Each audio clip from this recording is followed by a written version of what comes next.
Good morning. In mid-October last year, Claire and I attended the Everything Electric show down at Farnborough, and Octopus Energy were running a special deal on straightforward installations. We had a look at their offer, talked it over, and we decided to go with them. And the installation that we're having is 8 440 watt panels on the roof, 2 Givenergy 5.2 kilowatt hour batteries, and a Givenergy hybrid inverter which can handle 3.6 kilowatts. And the total price for the installation was £6,860. We already have 2 EVs, a Tesla and an MG ZS EV, and we are signed up with Intelligent Octopus Go, so we do get the 6 hours of overnight charging. What we are also hoping to do is to get export, particularly during the summer, but apparently we can't arrange that until after the installation has been complete and signed off. So we thought it might be interesting to document the process and take you through the installation, scaffolding, and then the installation on the roof and the electrical works in the house. And this is what we have done, and we hope that you enjoy it.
Well, that was the installation, which went really smoothly. The scaffolding is still up, obviously, and will be left up for a while to make sure that the system is working properly.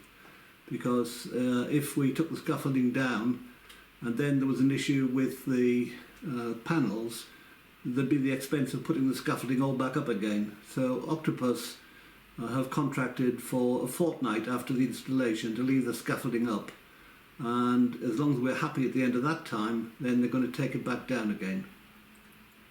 Well, we hope you enjoyed that installation video. What we then decided to do was to add another day to see what the first day's data looked like. So that now follows. And the sun is behind that tree. Although next door is lit, you can see the shadow still on their wall, and our panels are very much still shaded. Even with that shading, we're pulling 1/4 kilowatt. Not a lot, but when we're only using 1.6 kilowatts, then 1/4 kilowatt from that little bit of solar is helping. Battery has now dropped to 54%, but what I'm hoping is that by the time we get another hour or so, the panels should be in sunlight and hopefully will be generating enough to recharge the battery. 10:45, and we've just about got the panels now clear of that shading.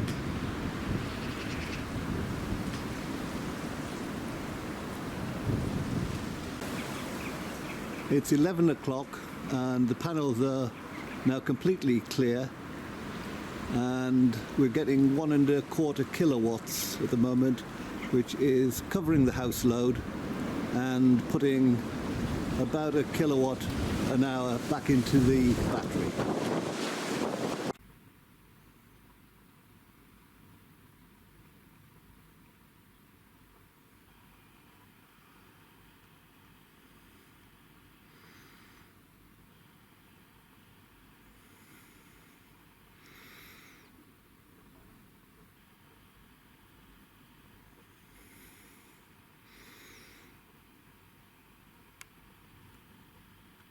And so far today, the red shows the overnight charging. The blue is running from the battery from 5:30 onwards, and the yellow shows the solar just starting to kick in about an hour ago.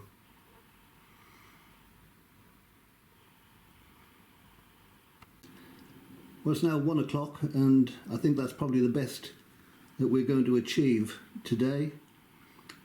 We're getting 2 kilowatts, and that's with clear sun on the roof, but it's starting to cloud over, so I think it's going to go down. And the battery is recovered from 42% back up to 61%, and still slowly charging, so hopefully we'll have more than enough to see us through this evening. Shown the energy usage. During this afternoon, the solar has managed to either run the house or and top up the battery at that point, or it's been able to be used in addition to the battery, and I've been doing things like cups of tea and so on.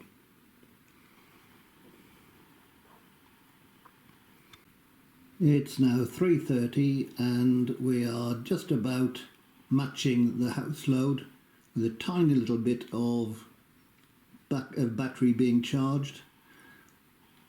79%, only 13 watts of charge, so I would expect that from now onwards we're going to be relying primarily on the battery to run the house.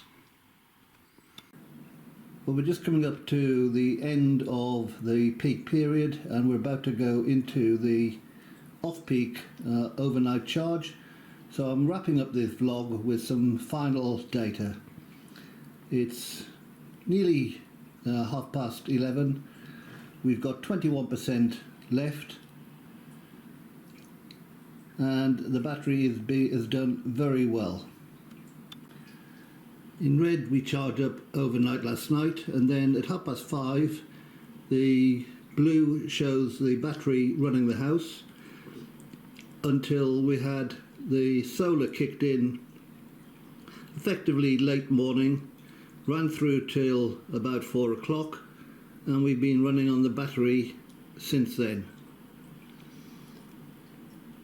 We've had a total consumption of 14.6, of which 10 kilowatts or 9.43 kilowatts has been the battery supply, and the rest has been supplied by either generation during the day or the grid to home, which is the power that was used by the home overnight during the off-peak period.